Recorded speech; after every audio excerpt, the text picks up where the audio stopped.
السلام علیکم ورحمۃ اللہ وبرکاتہ۔ کیسے ہیں آپ سب؟ امید کرتی ہوں آپ سب ایمان، صحت اور تقوی کی بہترین حالتوں میں ہوں گے انشاءاللہ۔ فیضان تجوید سبق نمبر ہے 14، ادغام کا بیان۔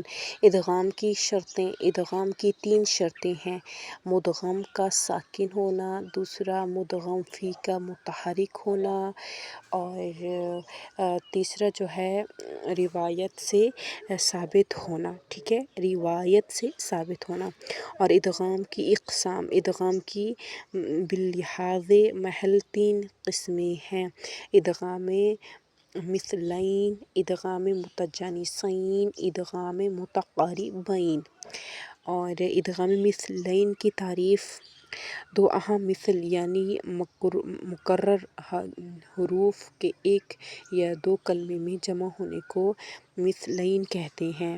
ادغام مثلین کا قاعدہ: اگر ایک ہی حرف 2 مرتبہ ایک یا 2 کلمے میں اس طرح آ جائے کہ ان میں پہلا حرف ساکن اور دوسرا حرف متحرک ہو تو ادغام مثلین ہوگا، یعنی پہلے حرف کو دوسرے حرف میں مدغم کریں گے، جیسے کلکم اذھب۔ دیکھیں اب 2 آ رہے ہیں نا، زال ساکن ہے، دوسرا حرف متحرک ہے، تو ہم اب کیا کریں گے؟ اذھب، یہاں پہ ادغام مثلین ہو رہا ہے۔ اور اگلا جو ہے ہمارا متجانسین کی تعریف: ایک ہی مخرج کے 2 حروف کے ایک یا 2 کلمے میں جمع ہونے کو متجانسین کہتے ہیں۔ ٹھیک ہے، ایک ہی مخرج کے 2 حروف، یہ ہے ادغام متجانسین کا قاعدہ: ایسے 2 حروف کہ جن کا مخرج تو ایک ہو مگر حروف الگ الگ ہوں، اور وہ حروف ایک بار ایک یا 2 کلمے میں اس طرح آ جائیں کہ ان میں پہلا حرف ساکن اور دوسرا حرف متحرک ہو تو ادغام متجانسین ہوگا۔ ساکن کو متحرک میں مدغم کریں گے، جیسے اظلموا، ذا اور ضا کا مخرج سیم ہے نا، ذال اور ضا کا۔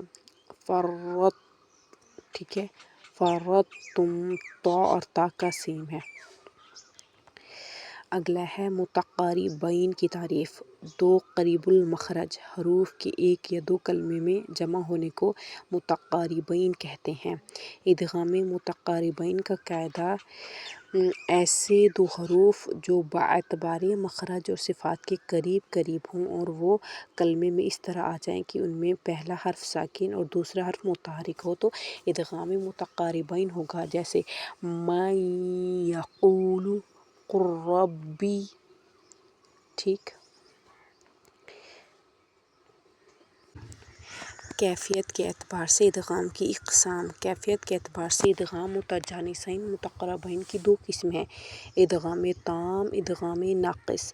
ادغام تام کی تعریف: ادغام ہونے کی صورت میں اگر پہلے حرف کی کوئی صفت باقی نہ رہے تو اس کو ادغام تام کہتے ہیں، جیسے اظلموا قل ربی۔ ٹھیک، دوسرا ہے ادغام ناقص کی تعریف: ادغام ہونے کی صورت میں اگر پہلے حرف کی کوئی صفت باقی رہے تو اس کو ادغام ناقص کہتے ہیں، جیسے من یقول۔ ٹھیک ہے، ادغام ناقص ہے یہ۔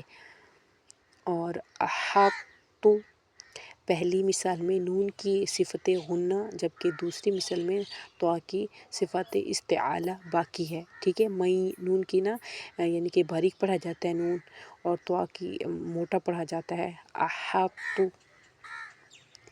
ادغام ناقص والے کلمات: درج ذیل 4 کلمات میں ادغام ناقص ہوا ہے: احاطہ، بسطت، فرطتم۔ البتہ علم نخلقکم میں ادغام تام اور ادغام ناقص دونوں جائز ہیں، مگر تام اولیٰ ہے، یعنی پہلے ہے، اول ہے۔ حرکت اور سکون کے اعتبار سے ادغام کی قسمیں: حرکت اور سکون کے اعتبار سے ادغام مثلین اور متجانسین کی 2 قسمیں ہیں: ادغام واجب اور ادغام جائز۔ ادغام واجب کی تعریف: مثلین اور متجانسین کی ادغام کے دوران اگر پہلا حرف خود ہی ساکن ہو تو ادغام کرنا واجب ہے، اور اس کو ادغام واجب اور ادغام صغیر بھی کہتے ہیں۔ مثلاً اذهب قد تبین، یہ ادغام جائز کی تعریف: اگر پہلا حرف متحرک تھا اسے ساکن کر کے ادغام کریں تو اس ادغام کو ادغام جائز اور ادغام کبیر کہتے ہیں۔ مثلاً مد اصلی میں مدادا تھا۔ موانع ادغام کی صورتیں: موانع ادغام یعنی جہاں ادغام کرنا منع ہے، اس کی چند صورتیں ہیں۔ دو واو جمع ہوں اور ان میں پہلی واو مد ہو تو ادغام جائز نہیں، جیسے قالوا وہم۔ جب دو یا اکٹھی ہوں اور ان میں پہلی یا مد ہو تو ادغام جائز نہیں ہے، جیسے فی یومن، فی یہاں پہ یا اور یومن میں بھی یا ہے۔ حروف حلقی کا اپنے ہاں مخرج حروف میں ادغام نہیں ہوگا، جیسے فاصفح عنہم۔ حروف حلقی کا غیر حلقی حرف میں ادغام نہیں ہوگا، جیسے لا تزغ قلوبنا۔ حروف حلقی کا اپنے ہم مثل حروف میں ادغام ہوگا، جیسے مالیہا ہلکا۔ لام کا نون میں ادغام نہیں ہوگا، جیسے قلنا۔ ٹھیک، آگے ہے ادغام سے مستثنی کلمات۔ روایت امام حفص رحمۃ اللہ علیہ طریق شاطبی کے مطابق یاسین والقرآن اور نون والقلم میں ادغام نہیں ہوگا۔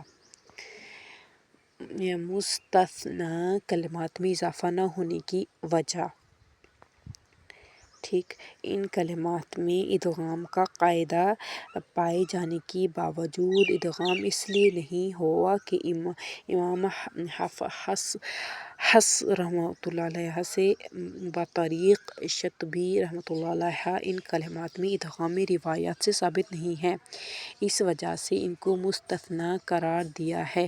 علم تجوید نقل سے ثابت ہے کہ تجوید کا ہر وہ قاعدہ معتبر ہے جو روایت سے ثابت ہے، اور جو شخص بغیر روایت کے محض اپنی عقل کے تجوید کا کوئی مسئلہ بیان کرے تو وہ مسئلہ معتبر نہیں ہے۔ ادغام کا یہ نقشہ انہوں نے بنایا ہوا ہے۔ ادغام کی اقسام: بسم اللہ، محل کے اعتبار سے، کیفیت کے اعتبار سے، حرکات و سکون کے اعتبار سے۔